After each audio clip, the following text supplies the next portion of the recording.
Arutwo arĩa marĩkia kwĩgĩra degree nĩ moretio kũhĩmbĩria ũhũri wa biacara handu hao gweterera kwandĩkwo mawĩra rĩrĩa marĩkia mathomo. Akĩaria thukuru-inĩ wa University wa Machakos hĩndĩ ya mũcemanio wa mwonanio ma ũthundũri ũnyitanĩrĩire na honge itarĩ cia gĩthirikari, mũrũgamĩrĩri wa thukuru ũyũ James Mworia augĩte atĩ bũrũri wa Kenya ũkoragwo na arutwo 800,000 arĩa makoragwo magĩetha mawĩra na kũrĩa mawĩra 100,000 nĩmo makoragwo makĩoneka.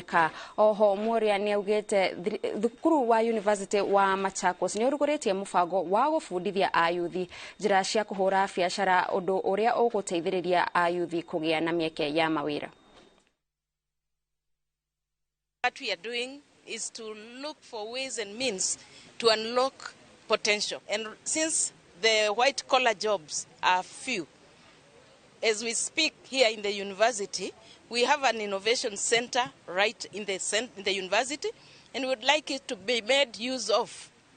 so that as people graduate, they can be linked with jobs. It is to be able to create a platform for our youth who are going through the university program to be able to venture into entrepreneurship. And what is very, very key is how to partner with the university so that it's not just a learning platform, but it should be an entrepreneurship platform that will transform and change the economies by adopting and